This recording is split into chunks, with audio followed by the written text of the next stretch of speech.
Hello বন্ধুরা, কেমন আছেন সবাই? আমি শ্রেয়া, আমার ব্লগে স্বাগত জানাই। আপনার কি ঠান্ডা লেগেছে? সর্দি কাশি কিছুতেই কমছে না? আজকের এই ভিডিওতে বলবো এমন একটা টোটকা যা একদিনে গলা ব্যথা কমিয়ে দিতে পারে এবং সর্দি কাশি থেকে রিলিফ দেবে। খুবই সহজ কিন্তু দারুণ কার্যকর ঘরোয়া টোটকা, মধু রসুনের সিরাপ। এই সিরাপটি ঠান্ডা, সর্দি, কাশি ও গলা ব্যথায় দারুণ কাজ করে। প্রথমে জানুন এর উপকারিতা।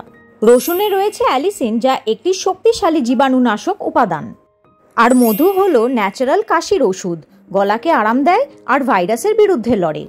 আর এই দুইটি উপাদান দিয়ে তৈরি এই সিরাপটি আমাদের রোগ প্রতিরোধ ক্ষমতা বাড়াতে সাহায্য করে। এবারে এই সিরাপটা তৈরি করতে যা যা লাগবে জেনে নিন। মাঝারি আকারের 5-6টি রসুনের কোয়া, হাফ কাপ খাঁটি মধু, একটি পরিষ্কার কাঁচের বোতল বা জার। এবারে জেনে নিন সিরাপটা কিভাবে বানাবেন। প্রথমে রসুনগুলো খোসা ছাড়িয়ে হালকা করে ছেঁচে নিন বা ক্রাশ করে নিন। তারপর সেগুলো একটি পরিষ্কার কাঁচের জারে দিন।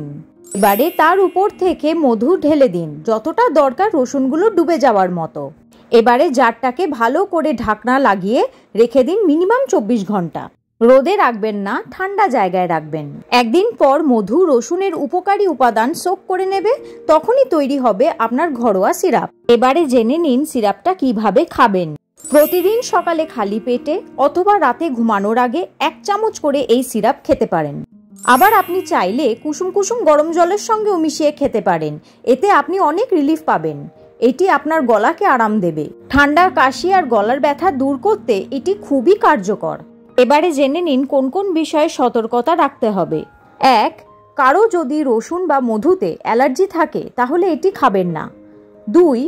এই সিরাপটি সম্পূর্ণ ঘরোয়া টোটকা। যদি আপনার কাশি, সর্দি, জ্বরের উপসর্গ বেশি হয় বা জটিল হয় তাহলে অবশ্যই ডাক্তারের পরামর্শ নেবেন। ভিডিওটি ভালো লাগলে অবশ্যই একটা লাইক দিন আর এমন আরও স্বাস্থ্য টিপস পেতে চ্যানেলটি সাবস্ক্রাইব করতে ভুলবেন না। এখানে ভিডিওটা শেষ করছি। ভালো লাগলে প্লিজ লাইক, শেয়ার আর সাবস্ক্রাইব করবেন। আর ভিডিওটা কেমন লাগলো সেটা কমেন্ট বক্সে নিশ্চয়ই জানাবেন। দেখা হবে পরের ভিডিওতে। ভালো থাকুন, সুস্থ থাকুন আর প্লিজ লাইক, শেয়ার আর সাবস্ক্রাইব করবেন।